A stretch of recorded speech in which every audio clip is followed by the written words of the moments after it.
All right, well, welcome. And again, thank you so much for joining us today. So as you joined, you'll notice that there's a link at the top of your screen to access Mentimeter. We'll also be dropping that in the chat if we haven't done so already. Please follow that link and input the code 67070980 to participate. Once you join the Mentimeter, or you can use that QR code that just popped up there. Once you join the Mentimeter, you'll have the opportunity to let us know who you are, where you're from, and the topics that are most important to you regarding children, youth, and family crisis services. So we'll give folks a moment to log into that. See lots of thumbs up. So, all right. We'll give everybody about another 20 seconds to hop in.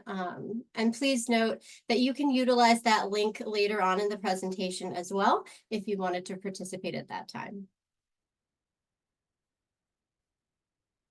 So if we can go ahead and go to the next slide.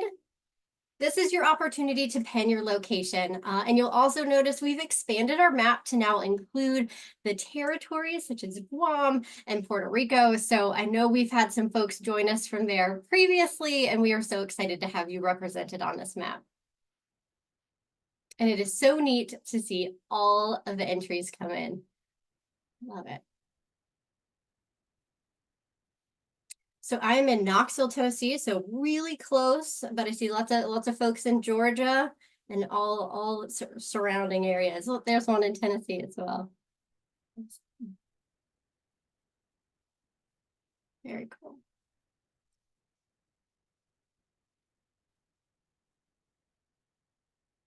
Lots of folks from the East Coast today.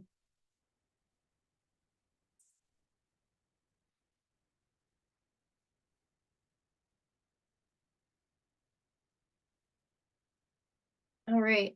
So we'll pop on to the next one. Like I said, you can still share this information with us, and it's something that we will go back and reference. So we want to know, what's your role? What do you do within this crisis space as it pertains to children, youth, and families?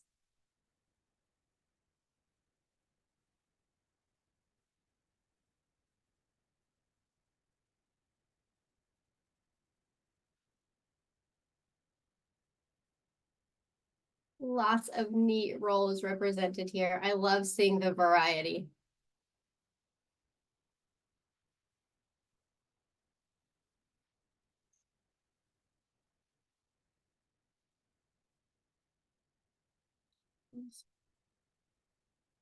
And Erica, we may be able to scroll down and see some more if you have that capability. There we go. Well, thank you all for everything you do in this space. It is so neat to be a part of this and to see all the wonderful work that you all are doing. Awesome. Some 988 call takers, some directors, peer support. Very cool.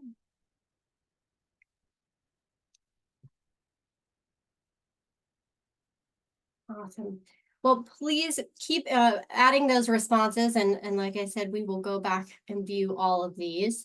But we'll hop to the next question, which is, what topics do you believe are most important or emergent for children, youth, and family crisis services? So this one's a little deeper. We warmed you up, and so now we're going to ask for a little bit more from you, but I think this will be really important as it informs the rest of the work that we do in this space. Safety planning.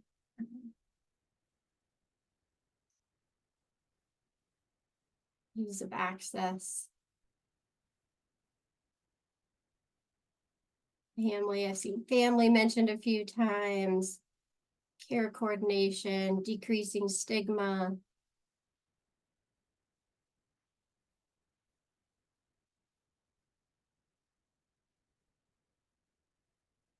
Education, awareness,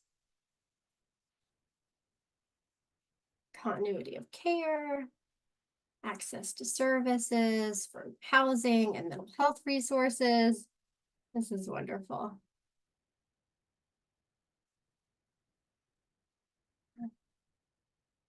technology tools.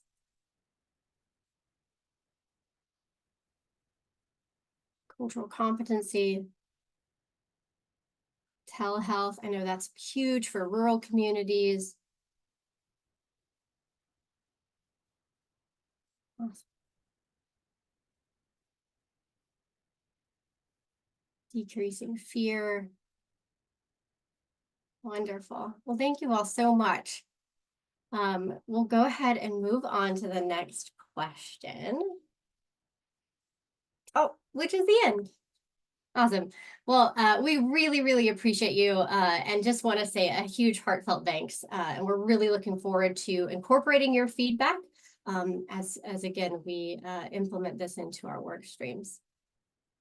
So before we begin our presentation, I'd like to note that the views expressed in written conference materials or publications and by speakers and moderators do not necessarily reflect the official policies of the Department of Health and Human Services, nor does the mention of trade names, commercial practices, or organizations imply endorsements by the U.S. government. My name is Mackenzie Simmons, and I have the privilege of serving as the project manager for SAMHSA's 988 Crisis Systems Response Training and Technical Assistance Center that's operated by Altara. Next slide, please. Today's event is a training and educational opportunity related to the design and operations of crisis systems and is not intended to be a source for individual treatment recommendations or for resolution of concerns related to individual experiences or interactions with service providers. We want to take a moment to remind you of a few options for further support should you need it. Whether you're facing mental health struggles, emotional distress, alcohol or drug use concerns, or just need someone to talk to, crisis counselors are available to you through call, text, or chat. Additionally, our CSR-TTAC team is available for free training and technical assistance or feedback and can be requested through our email or phone line, and we'll drop those into the chat for you momentarily. And finally, we invite you to join us in celebrating 988 Day, which will take place this Sunday on 9/8. The 988 Day Digital Toolkit is available on the SAMHSA website, and we'll drop that link into the chat for you as well. And it includes a variety of assets and guidelines to help partners, grantees, crisis centers, and community leaders to effectively engage their audiences and amplify the message of no judgment, just help. Next slide, please. So before we officially get started, we also wanted to take a moment to ensure that everyone in the audience is ready and comfortable with the technical aspects of the webinar. As you can see, we have ASL interpreters joining us today, and closed captioning is enabled as well. If you need tech support, please reach out by utilizing the Q&A function and we'll address it for you. Lastly, if you have questions for presenters during the presentation, please enter them into the Q&A area and we'll address them as time allows, after the presentations or during office hours. As a reminder, we'll be hosting office hours immediately following the conclusion of today's webinar from 1:30 to 2. Today's webinar is the first session in a series of webinars called Understanding Children, Youth, and Family Services Around the Crisis Continuum. This first session focuses on the foundation of children, youth, and family crisis services and aims to review national guidelines for child and youth behavioral health crisis care, understand the critical need for and importance of youth crisis services, explore current data to understand progress and needs regarding service delivery, and identify solutions to barriers hindering implementation and coordination of services. Before we start our presentation portion, I'd like to introduce two of our esteemed partners at SAMHSA, Monica Johnson and Jill Mays. Monica Johnson is the director of the 988 and Behavioral Health Crisis Coordinating Office. Director Johnson has worked in the behavioral health field for 26 years and most recently served as the interim commissioner for the Georgia Department of Behavioral Health and Developmental Disabilities. At this time, I will hand things over to Director Johnson for a brief welcome and opening address. Thank you, Mackenzie. I will try to be brief. I do have some things I want to definitely hit on, but I'm so excited to be here with you all today. Again, I'm Monica Johnson, and it is my pleasure to come today to talk about the mental health wellness of children and adolescents. People often ask me, how did I get to where I am? And the road and the path that I took was filled with children, young adults, and families. It is what got me started in this field. My very first job 27 years ago was in a psychiatric residential treatment facility.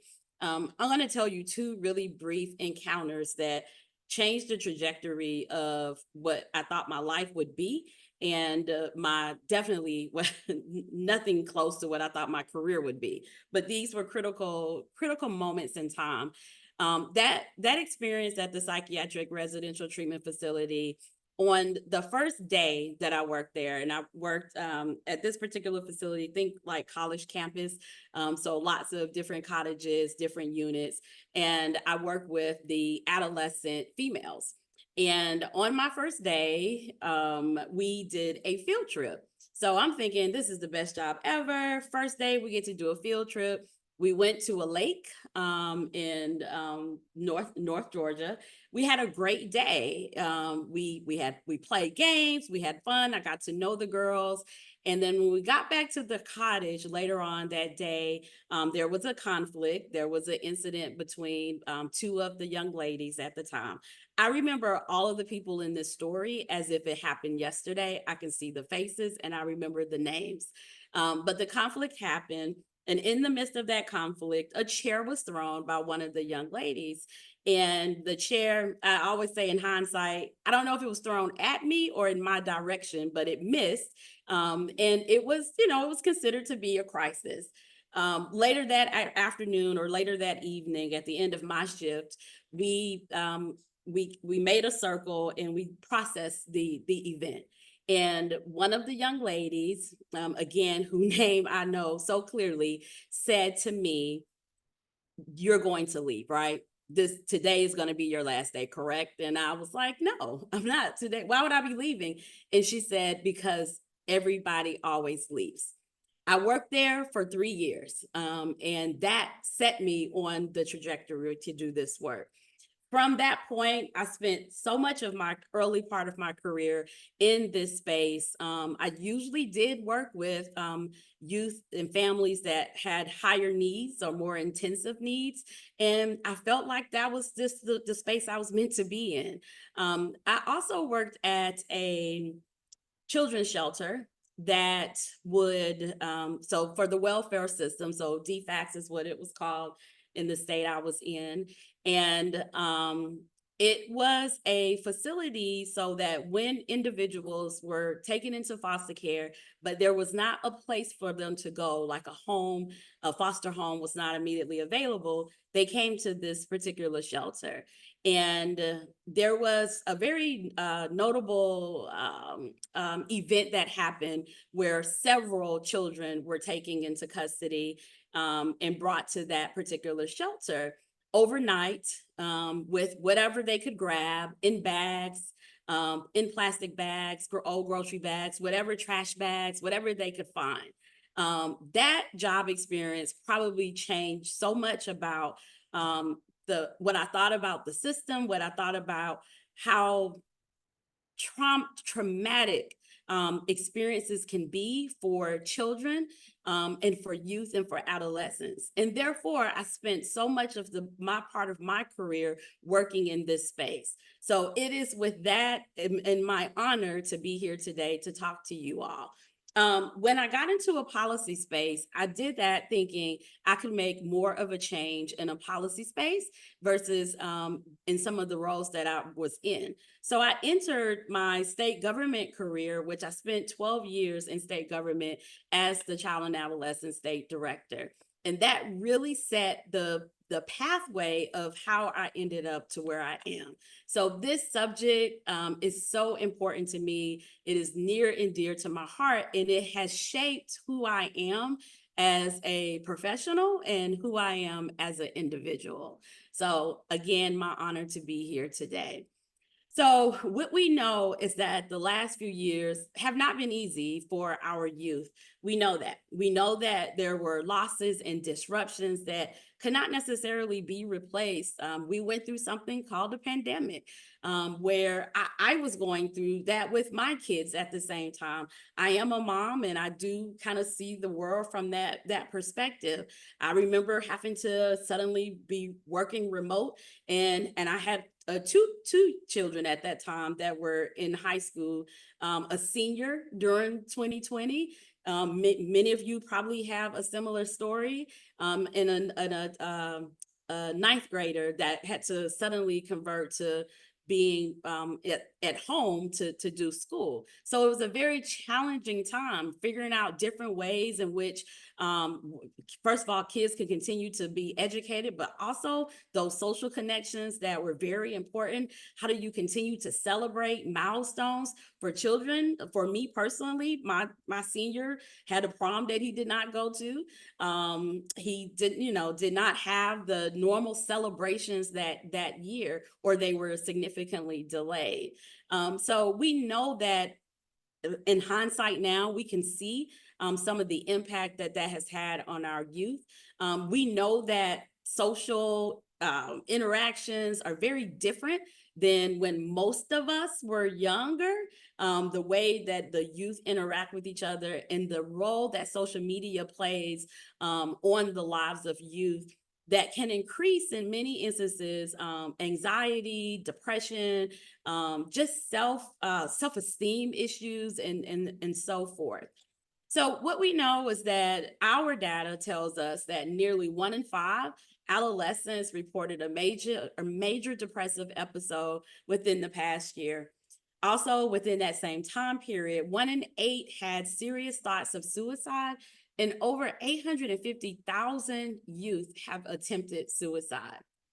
These statistics tell us what we already know, that this is the conversation we need to be having and why this is so important. Through SAMHSA, we have really been thinking about ways in which we can help support communities.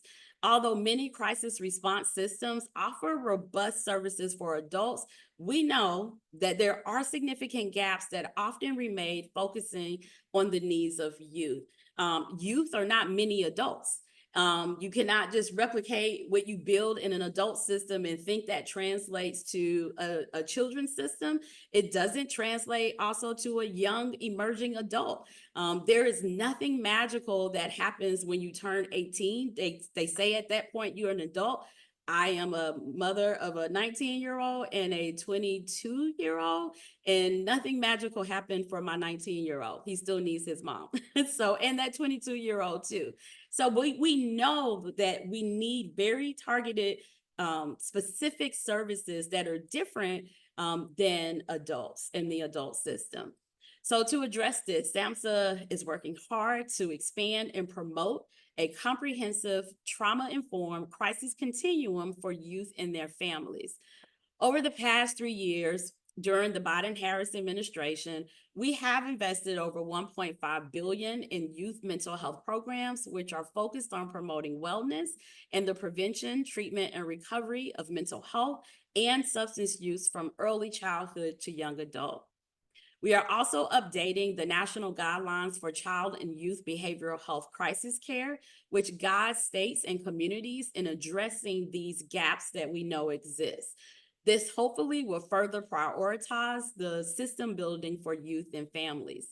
All of these efforts underscore our dedication to improving mental health support for every young person and their families.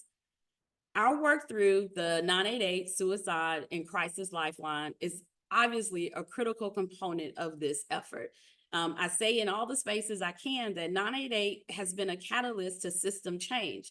I've had an opportunity to go around this country, and will continue to do so, to see how systems are being built out as a result of the implementation of 988.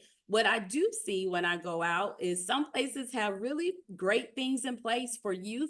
Some are trying to put the pieces together, and some are really starting from scratch and trying to figure out how do we build a system that is not siloed, that truly addresses the needs of youth and families, particularly as we're thinking about building out this behavioral health crisis continuum as a result of 988. So again, 988 provides 24/7 access to caring counselors trained to respond to youth and family mental health crises, including specialty services like LGBTQI+, Spanish language access, and American Sign Language for those that are deaf or hard of hearing, and ASL is their preferred mode of communication. We know that lifelines work. Since the launch of 988, counselors have answered over 10 million calls, texts, and chats. The strengthening and continued growth of the 988 Suicide and Crisis Lifeline over the past 2 years has brought communities across the nation closer to our vision for the future of behavioral health crisis care, which is that everyone experiencing a crisis should have someone to talk to, someone to respond, in a safe place for help. The overarching goal for transforming America's behavioral health crisis system is to save lives by serving anyone at any time from anywhere and in a culturally responsive manner that links people to ongoing local support. We envision a day where every community across America has access to mobile response teams or mobile crisis teams to respond to crises that are in the communities, in homes, in schools, as well as crisis receiving or stabilization services, which can include in-home services and supports to provide youth developmentally appropriate trauma-informed care during a crisis. 988 is just the very first step along this path towards building this robust crisis continuum. I remain dedicated to continuing to lift up this need, particularly for youth and children, for all the reasons that I mentioned before. I do want to take a little bit of time and tell you about 988 Day. So as we approach 9/8, which Mackenzie alluded to at the front end of this, and I do think there's a link in the chat. We really look to youth health specialists and crisis professionals. I saw all the mix of people when the titles were put out, what do you do? Such a mix of people here today. So we need all of you, all of you people to help us spread the word about 988, to encourage others to seek help for suicidal thoughts, mental health crises, and substance use. We have seen an uptick in the use of texting for 988. Texting usually skews younger. And so we know that's the way my children communicate with me. We don't talk on the phone, we text if we were not in face-to-face status. So we know that this is a really, really good, powerful tool at the tip of everybody's cell phone these days. So one major way that you can help us is to really help inform your community about 988 is by participating in our 988 Day, a day of action to raise awareness of 988 and the importance of mental health during Suicide Prevention Month, which is the month we are in. September 8th is Sunday, and that will mark our first annual National 988 Day. Our theme this year is No Judgment, Just Help. We're really emphasizing that 988 provides compassionate, judgment-free support and resources. Everything that you need to know about how you can participate in 988 Day, including discussion guides, social media shareables, actionable items, and more, is available at samhsa.gov /988 Day. And I think that is probably in your chat. We're happy to say that nearly every organization that we have talked to about 988 Day is planning to participate. And the best thing about it is they will be creating content or hosting events about 988 in creative ways that resonate with their audiences in their communities. If you participate in a 988 event near you or post your own 988 awareness message on social media for 988 Day, be sure to add the hashtag 988 Day, so your post will be shared to our 988 Day social wall. So just in closing, I just really urge you all to participate in this entire youth mental health webinar series and to take advantage of the youth specific resources that SAMHSA offers. You can find parent and caregiver resources, including conversation guides and educational webinars at samhsa.gov. And just again, thank you all for coming and for your dedication to improving youth mental health. I've been watching the participant number rise as people were logging on, and just so excited that so many people have showed up to have this conversation today. And I hope you continue to do so as we figure out how to better show up for our future leaders, which are the children and adolescents that are in our country. So together, let's work. Let's make this commitment to really, really lean in this space, because it is our responsibility to create a brighter, healthier future for not just my kids, not just your kids, but all of the young people that are in this country. Thank you so much for letting me share a little bit with you today and for welcoming you to this wonderful series. Thank you.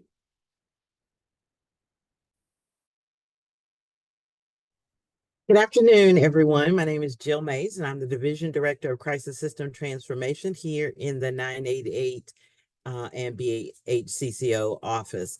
I want to thank you, Monica, for sharing with us your passion around crisis work for youth and your wonderful history of work in this field. And just wanted to kind of give everybody a window in Monica's passion for this work. It doesn't just trickle down to us in the 988 office, it floods down to us. So this is an important focus for the 988 office, and we want to thank all of you all for your willingness to join with us and partner with us in this work. Also wanted to take a moment to thank one of my team members, LaChina Locklear. She is the person in the CST office whose portfolio includes advancing our work around children, youth, and family crisis services. And she is responsible for spearheading this work. So thank you, LaChina.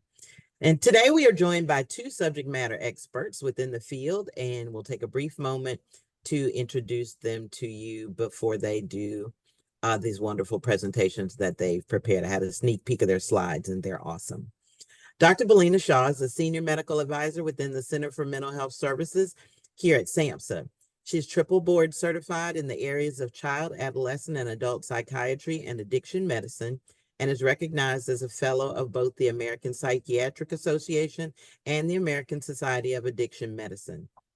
At SAMHSA, some of Belina's areas of focus include serving as a liaison to the 988 and BHCCO office, co-leading the Black Youth Suicide Prevention Initiative, directing the Serious Mental Illness Coordinating Committee, and assisting with center activities concerning the behavioral health impacts of long COVID. Lindsay Stone serves as the Senior Director of Children and Youth Mental Health Programming at the McNabb and currently oversees children's mental health programming in Knoxville and Knox and surrounding counties in East Tennessee. Lindsay began working at McNabb in 2005, where she worked in school-based services alongside therapeutic classrooms for children with emotional disturbances, providing trauma and grief counseling to teachers and students, and in intensive community-based case management. Since then, Lindsay now oversees the center's largest school-based programming division, 2 outpatient children, youth, and young adult clinics, Tennessee Health Link services, and intensive case management continuum, children's behavioral health safety net programming, first episode psychosis programming, a crisis family walk-in center, and Tennessee's very first children's crisis stabilization unit. So as you can see, Belina and Lindsay are very busy, both of them, in this field. And with that, I'm going to turn things over to Dr. Shaw to get us started with today's presentation. Thank you, Jill, for that warm introduction, and thanks to China for your coordination and leadership in this space, and always the coordination and collaboration with the 988 and Behavioral Health Crisis Coordinating Office, our beloved cousins here in the Center for Mental Health Services at SAMHSA. We can move on. So I'm going to be talking about the National Youth Crisis Guidelines. In 2020, SAMHSA released the national guidelines and for crisis care, the best practice toolkit, but it really was adult centric. And it took SAMHSA a couple of years to really think about how do we create a similar document for youth, knowing that this is an important, I think Monica really framed it well, a huge moment in time for the trajectory of lives of young people and their futures and our futures, when we know that they are important to our society as well. And so, as already stated, 988 is truly a catalyst for crisis system transformation, and that the transition from the Lifeline to 988 is really no longer simply focused on 988 in itself as a core line of support, as well as at times, some connection to resources, but really an entryway to a rapidly emerging and rapidly developing crisis system. Next slide, please. And we know that the crisis care must be developed in a system. And I will be taking some language and going through some of the systems of care principles and describing how they best relate to the crisis care, but this cannot be a set of services. There has to be a fully integrated a set of services, especially when we know that children, more so than general age adults, we know that also older adults are often involved in many systems, but children are involved in so many systems, namely by nature of their family system, and as well as the school systems, right? But then there can be many other systems, child welfare, juvenile justice, that other youth might be engaged with. And we also know that the youth that are engaged in those systems are at higher risk of need of crisis care as well. So we know that the crisis system must be a system within a set of different systems that must be integrated and interconnected to those. Next slide, please. So Monica laid it out with the three core pillars, essential elements of our crisis continuum: someone to contact, someone to respond, and a safe place for help. And the Center for Mental Health Services, our lane really is the latter two of those, the someone to respond and a safe place for help. And I will just though highlight that exponential growth of text and chat really harkens to think about a need for an exponential growth in the other two elements as well. Next slide. So our vision for crisis care accessibility is truly anyone, anytime, anywhere. And anyone includes children. And we do know children, youth, transitional age youth, and we do know that we cannot create barriers, and especially at this developmental and transitional time frame. Next slide, please. So I mentioned before the national guidelines, and they laid out basically actually not this language, it's someone to contact, someone to respond, in a safe place for help. That language has evolved over time. Next slide. But the youth crisis care guidance that came out a couple of years later, I have a QR code to the location of those two on our SAMHSA store, and there was the core guidance document of the actual guidelines, but then there was also a supplemental document, if you will, and it's called A Safe Place to Be, and that is around crisis stabilization services and other supports for children and youth. This document really leans into the third element of the pillar that was unique in the guidance. And I will use this moment to talk a little bit about the history of the names of the pillars, because everyone keeps asking, what's the difference between safe place for help, somewhere to go. And so I think most of us are probably aware of the adage, someone to call, someone to come to you, and a place to go. And that was the original framing of the three core pillars, essential elements of the crisis continuum. And that has been modified out to really be developmentally appropriate and thinking about the needs of children. So someone to call was broadened out to someone to contact, knowing that text and chat are disproportionately used by our young people. And we didn't want to make 988 seem like it's just a line. Someone to respond, that is, mobile crisis, someone to come to you, but that's pretty much similar, just a nuance in the wording. But a third place, a safe place for help, that one is somewhat different. And it really is a marriage of the some place to go, a place to go, and a safe place to be, knowing that a safe place for help is generic and acknowledges that that safe place to be can be a place for young people that could be home. It could be, getting more stabilization supports possibly through schools, but other community-based settings. But wanted to really downplay the concept of youth needing to go somewhere to get stabilized, knowing that that home-based system that I discussed is so very important. That's just a little bit of that history, because I know many people are like, what's SAMHSA saying now? What's the latest on those three pillars? And that's how we got to where we are. I feel like personally, whenever I understand how things progress, it makes me understand and appreciate it and remember it better. Next slide. So the youth crisis guidelines that came out in 22 are really stepping up, or we're stepping up from a solid foundation. It used the adult crisis guidelines that have a lot of strengths. All of these are undergoing revision right now. And the goal is for the revision to be a singular document, not a distinct youth document. And then also the systems of care principles, building upon the systems of care principles. You'll also now know of this as through our Children's Mental Health Initiative grants or systems of care grants. And I'll go a little bit into how those principles relate to crisis care.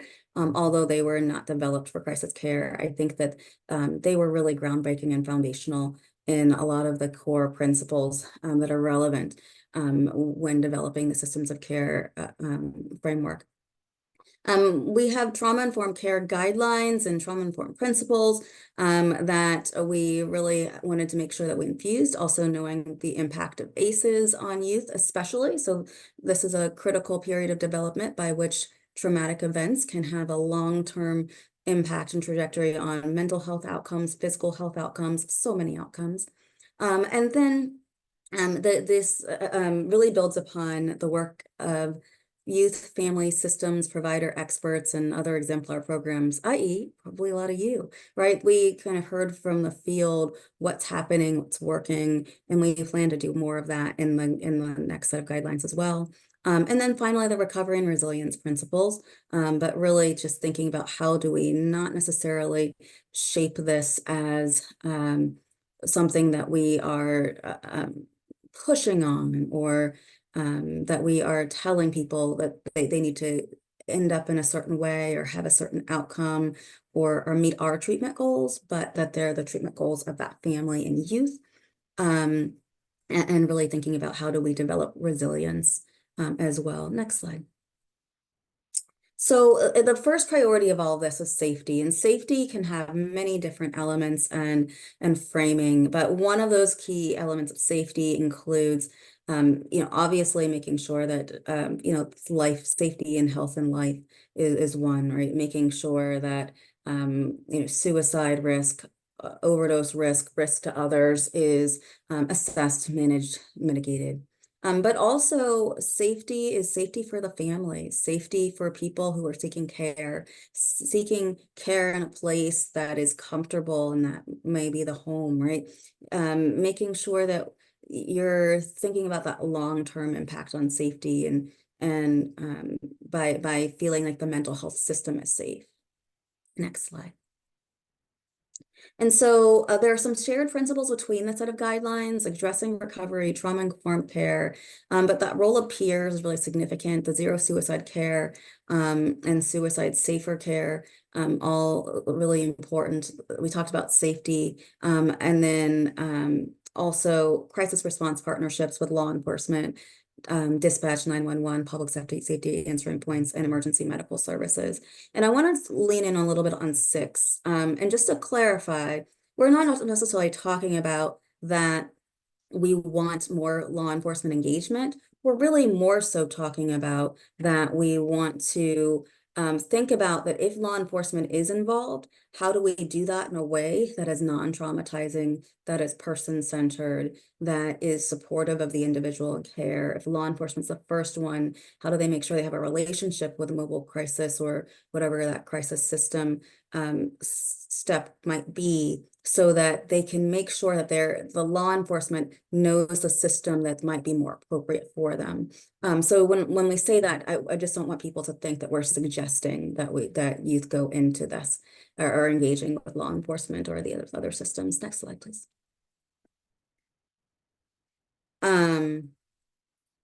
And so these systems of care principles, feeling family driven, strengths-based and evidence-informed, youth-guided, culturally and linguistically competent, provided in the least restrictive environment, community-based, accessible, and collaborative and coordinated across an interagency network. These are the systems of care principles. And I'm just going to go through a couple of them and just share how they relate to the crisis continuum. Next slide. So being family driven and youth guided, the first 2, I think I touched on this a little bit already, that we are not necessarily determining what constitutes a crisis for a family, just because we think that this is not a crisis or it does not reach a threshold of triage, or that's not necessarily what we want the system to look like. It's really from the point of identification of that crisis and the need to the crisis intervention and the other additional supports that are occurring to prevent further crises, that this really should be family driven and youth guided. And especially as we know with youth in development, that anything that is imposed upon them, especially with adolescents, is not going to be quite as successful, right? So we have to have that buy-in, and at the end of the day, oftentimes families are our entry point in making sure that youth are connected. Next slide. Being provided in the least restrictive environment and community-based, I'll talk a little bit about that's a safe place to be, just to speed along since I know we're running a little short on time. Next slide. And then collaborative and coordinated across an interagency network. The beauty of the systems of care principles, but also the way that those grants and systems of care across the country are developed, is that there's a governance body that is developed with all of these systems that I just described or mentioned in the last several minutes, and that they together identifying what are the needs of the individuals who would need to use the service, and youth and families are part of this governance body, and then they can together decide on how do they best collaborate and coordinate so that whatever their share is for this space, that they are able to provide it in a way that meets the needs in a systematic and coordinated manner. Next slide, please. And then culturally and linguistically competent equity. Next slide. Is so important, and accessibility is also key. I'm just trying to speed up with time now. Next slide. So I just wanted to also remind us that health equity is not synonymous with access to care. I know that we just went through those couple of principles, but just because you build it does not necessarily mean that people will come. And if you take anything from this talk, I think that's probably one of the most important things to remember. Is that if you build it, they might not necessarily come. And you really have to understand what the community needs are and what your systems are like that create the entry points that are welcoming and that are able to smoothly connect people. Next slide. I'm not going to go into the Black youth suicide pieces. We can go next slide. Next slide. And through the animation. Next slide. All right, and so the core principles of this guidance document are safety, but keeping youth in their homes, which was a very a strong distinction that I've already highlighted when I talked about the language. And that services need to be developmentally appropriate. And I just want to remind people as well that age does not define development. And that includes for adults. I also, have an addictions expertise, and just so many times I see adults that seem to be developmentally arrested at the point where their drug use either started or became increasingly heavy if they never had a longitudinal period without using. And so, and also intellectual and developmental disabilities are clear other examples. But I just want to remind people that developmentally appropriate has many different meanings. And that's really based on understanding the person that you're helping. And then peer support, youth and family peer support, so important. Actually, family peer support is a requirement of the Children's Mental Health Initiative. And then the culturally linguistically appropriate and equity-driven services are also core. Next slide. And so the safe place to be, that third pillar that's a little different, is focused on the least restrictive settings. And the other key thing, though, is that stabilization may not occur at a one-time 12-hour, 24-hour period. That stabilization might actually occur over a longer period of time. And that that stabilization that's occurring over a longer period of time could be weeks or maybe a month or so. And the mobile response and stabilization model that I think will be another talk in your webinar series, so I won't go into much detail today, really does highlight community-based longitudinal stabilization. And then stabilization centers, that they can be a resource as well.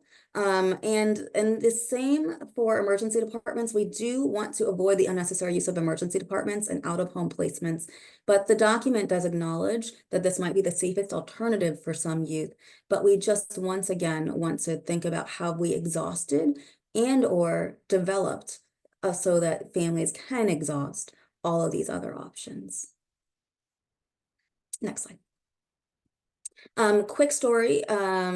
I used to do child mobile treatment, not crisis, but used to work with high acuity youth, and a young man actually accidentally set his mom's arm on fire when, well, I shouldn't say that way. He was lighting a fire, he was playing with fire. Fire play is a very developmentally appropriate thing for boys, especially. And he just was unable to extinguish the fire. He didn't have adequate supervision. And he couldn't extinguish the fire. So the mom's arm ended up being burnt, significantly burnt. And a lot of people were like, well, when you heard about this, did you send him an emergency room, etc.? And I think we heard about the next day. I went out to the house and saw the family, and the little boy was crying repeatedly about what happened. He just was crying. Every time he saw his mom's arm, he was crying. And so some people would say fire setting, conduct disorder, all of these things that he needs to be in the hospital. And I saw it, I said, this was an accident whereby he is extremely remorseful and truly significant. It was really genuinely remorseful. And I refused to have him go to an emergency room and be separated from his mother that he's already upset about harming, right? And by an accident. So I just want to just highlight that home-based care just being so important, and really thinking about every situation, every circumstance in an individualized manner. Next slide. So the youth mobile response and stabilization really focuses on the Just Go principles. I've already talked about this. Next slide, just trying to catch up a little on time. I used to be a grantee of the Children's Mental Health Initiative when I was in local government, and we had one of these grants, and we used it actually for our youth mobile response and stabilization. And the most significant, actually, pretty much all of what we used the grant for was the hiring of peers, family peer support, youth peer support, etc. And Step Forward was the name of the initiative it was how we actually used a youth focus group to help brand the Children's Mental Health Initiative, as opposed to using systems of care or something like that. So One thing I just loved that this young woman said, we were doing an interview, we're doing some promotional work, and she just spit this out, and I just have, it's hung on to me so many times. She said, I am hope personified. And I just value that. And I just think that is really the core of what youth and family peer support can be for so many. And just a little, we ended up having an expo and highlighting them there as well. Next slide. So maybe we can go into some other examples in the future, but I just wanted to share that we talked a little bit about the home-based stabilization, that there are some models as well for community-based stabilization centers when this might be the more appropriate care setting, and that there is such a model in Arizona. I won't go into the details of the but it's very similar to the what has been branded as the Crisis Now model, but also for kids. So it is possible to do for youth as well. Next slide. And then also there's a 23-hour observation element of that where youth can be connected back to the community and in a therapeutic milieu. Next slide. Coming soon, I mentioned the guidance documents that will all have a youth focus. Next slide. And that is it for me. Sorry for the couple of speed trip over words as I was trying to catch up on time. Feel free to ask some questions at the end. We can move on. So next, I want to just call up Lindsay Stone, and she'll be talking a little bit more about the crisis care continuum, especially this youth urgent care element. I intentionally did not include that in our service, in the presentation, but just thinking about the safe place to be, something in between that stabilization or emergency room care, something in between that and home, getting that urgent care and immediate access, especially when we know that as a child psychiatrist, I'm well aware that it is hard to access immediate services for youth. So thank you so much, Lindsay, for really bringing back this to a true, tangible discussion. All right, thank you for that. I'm happy to be here. Such great information so far, and I'm going to spend a few minutes really just talking about how the McNabb Center really addressed some of this within our children's crisis continuum and advanced and expanded what we were already doing. So next slide. If you're not familiar with McNabb Center or not in our area of the East Coast, we are a nonprofit community mental health provider in Knoxville centrally, but we actually, as you can see from this map, we're across East Tennessee. So we have services throughout 30 East Tennessee counties, really 15 standalone outpatient centers, and then a lot of different services within those counties that I'll touch on briefly and then narrow our focus onto crisis services. We serve about 45,000 individuals annually. So that just gives you a bit of our global reach. And as we move on to the next slide, you'll see just a list of what we're kind of known for in the area of really specialized children and youth services. I'm thankful to have been here almost 20 years. And throughout that time, we've really had a focus on if there's a gap in the community, like how do we meet that gap? And so you'll see we have divisions of foster care, school-based services, residential youth services, runaway and homeless youth services, lots of community-based programming, first episode psychosis.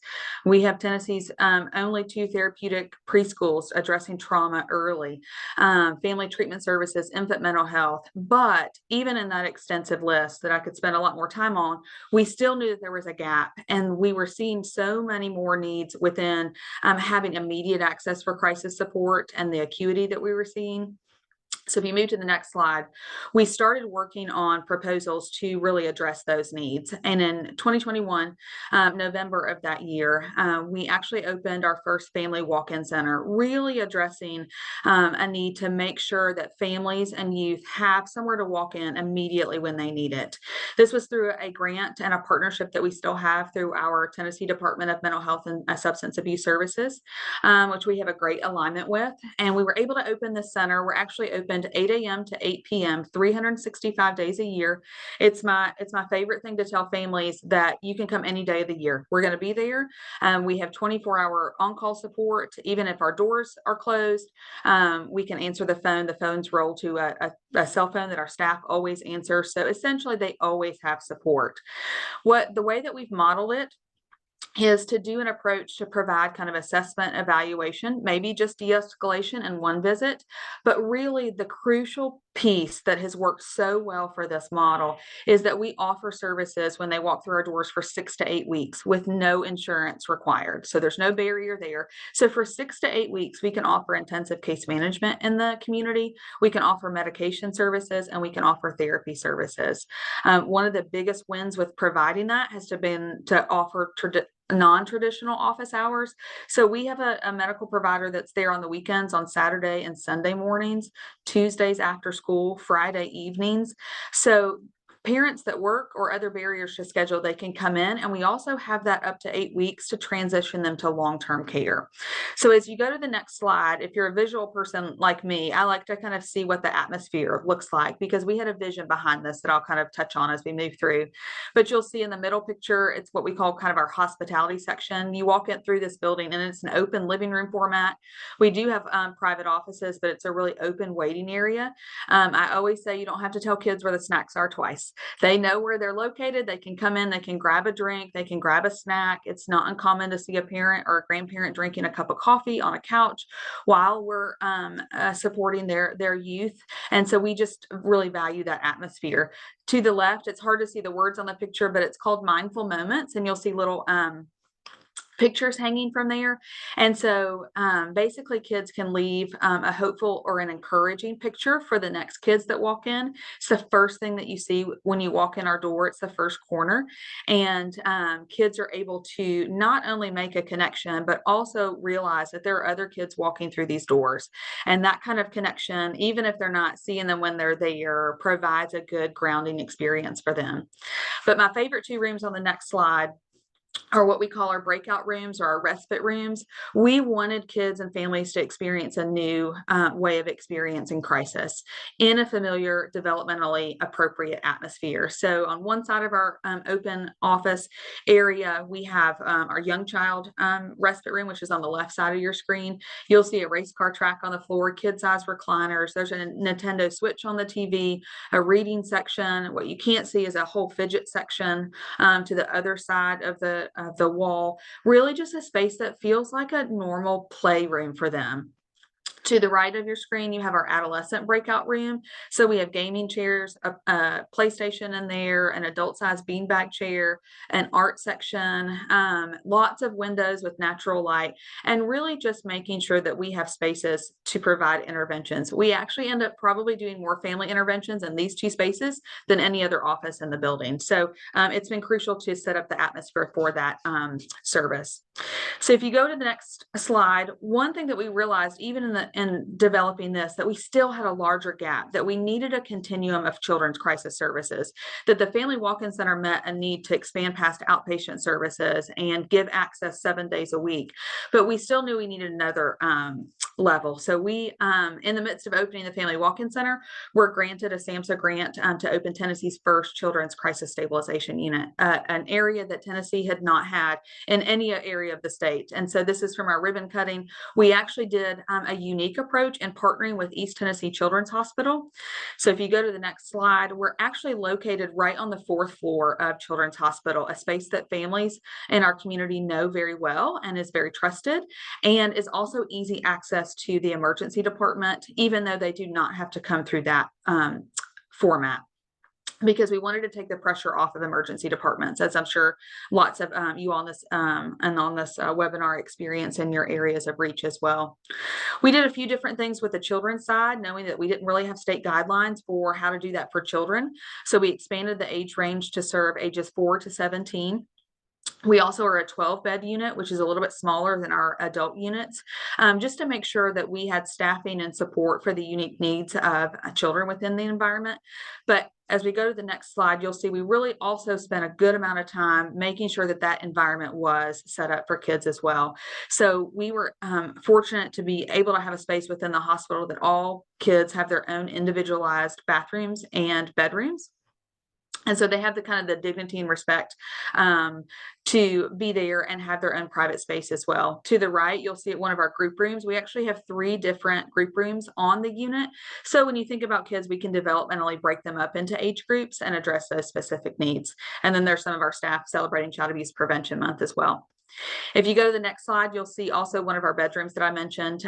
Specifically, we have 2 rooms in the back of our unit. This is one of them that have these, what we kind of call the recliners for those rooms. That was actually put in there to make sure that if we had a parent that of a young child or a situation where it was more appropriate for a parent to stay for a short period, that we had a space for them to be in that room, really from a trauma-informed attachment standpoint. And so we set up the environment. I hope that you hear that theme as we're going forward, is just making sure that environment meets the needs of the child. You can go to the next slide. So the impact of expansion, so that kind of introduces you to what we do, but we get a lot of questions of, is it working? So access, so since we opened the Family Walk-In Center, we've served 2,469 children and families, 832 other unique kids and families at the Children's CSU. When we started it, we started with a much smaller catchment area. We've actually served kids and families from 33 East Tennessee counties. So even larger than our reach of McNabb Center, because there's just not another resource like this. From a diversion standpoint, are we taking that pressure off of other systems that our goal was at the beginning? We've had an 85% diversion for higher level of care at the Walk-In Center and a 92% diversion on Children's CSU. So we knew that the gap was there, and now we know that it's working. From a collaboration, just for top referral sources, schools have become the top referral service for Family Walk-In Center. We knew that before this opened, a lot of schools and counselors and administrators were making decisions at the very end of the school day. Are they safe enough to go home, or do they need to go to the emergency department? Because there wasn't a lot in between. Now they have a more therapeutic option for kids. And for the CSU, self-referral has actually risen to the top referral source as we become more known within the community. So I call that a good thing. They're not coming through the ED as much. Next slide. And so I'll just briefly, I know we've got to move forward a little bit. I want to get to some of my other slides, but these are just a couple ways that we've adapted the trauma-informed care that we've done since the beginning. One, we've taken a lot of feedback for kids because they didn't have this level before. They get room time in the afternoon, and that can be isolating for some, and it can be recharging for some. But on the left side, there's a sheet that says, what can I do during room time? We've really helped our children and youth develop kind of the autonomy of choice of, like, you have choices of things that you can do during times that you're by yourself. There are also things that they can translate into their time at home or areas outside of the unit. So making sure that they have choices while they're in treatment. To the right, we've trained all of our clinicians in dialectical behavioral therapy, or DBT. And so all of our children and youth do diary cards and morning group to really look at noticing their symptoms, noticing their distress level, looking at where we need to treatment team and address specific needs. And so really just making sure that it's a therapeutic time when they come to us. Next slide. A few other outcomes I'll touch on. We've had a large age range. Family Walk-In Center served 3 to 17. CSU 6 to 17 has kind of been our bulk age range there as well. I'm glad in the previous presentation that was touched on, because we added a peer support specialist just the end of last year that was not there at the beginning. And I will say it's been a game changer to have that level of support within our crisis continuum with kids. Overall, one thing that we're seeing within the ED department, we decreased boarding times, meaning how long are behavioral health patients staying in the ED. In 2022, it was up to 36 hours average, and we reduced that by 10 hours to 26 hours in 2023. And it continues to trend downward as we look at the 2024 numbers. Average length of stay, actually, the children's CSU is just over 4 days at this point. We are thankful within our state to be able to keep them a little bit longer than the traditional 72 hours, knowing that, as was mentioned earlier, there's sometimes a lot more complex systems around kids that take a little bit longer to coordinate and make sure that we've got those protective factors set up for them when they leave us. We've got a 3% recidivism, meaning that most are not coming back within short term with us as well. And 99% of families have been engaged and involved in their treatment when they're on our unit. And so as we go to the next slide, that just gives you a little bit of the numbers piece of it, but I can't present without sharing in their own words because I don't want it to come just from me. I want you all to hear what families have said. And honestly, I change this list probably every time I do a presentation because I hear something else that recharges me to keep doing this work. But at the top, you'll see things like that they felt understood, they learned about their mental health. Those are, they felt safe there. Those are core trauma-informed practices, that they feel those things when they're there. But the third quote comes from a school counselor that I ran into right after we opened our walk-in center. And she said, "Oh, I heard about your Lego table that you have there," because an elementary kid came to our walk-in center over the weekend. And on Monday, when he got back to school, what he shared was how he experienced that crisis. He shared about the Lego table that he got to play with, who sat down and built that house with him. And it was the moment that I realized that our vision had come to life, that it wasn't about the stressor that led him through their doors, but it was about how he experienced that in a healthy way. The next one came from a 17-year-old male that was on our children's CSU floor, and they were writing letters back to their future selves of what you would want to tell yourself in the future when you look back at this time. And he left this with us and the ability to share. And he said, "Things will get better. Just take care of yourself first. You are your most important person." And so I challenge our staff with that all the time, that if we help develop youth to be their own best mental health advocates, we have set them up well for the future. And we have been a crucial part in their developing into that young adult stage and the future courses. And the last quote literally came from 2 Saturdays ago. I was doing a community training, and at the end, just sharing about these crisis services, because I think it's for every audience. You just never know when you're going to need crisis services, and you need to know what the resources are when you get there. But a parent at the end of the presentation raised her hand and talked about how she had taken her own daughter to the family walk-in center, and what a great experience it was. And that she and her husband were able to come to the med appointment together on a Sunday morning that they wouldn't have been able to do in traditional services. And then she ended by saying, "It likely saved my kid's life." And so I tell my team and myself all the time that if that doesn't get you up to come to work the next day, I don't know what will, because these are the things that make a difference. When you set up the environment, you set up access to services, and then families start sharing success stories, and other families feel comfortable showing up when they need it.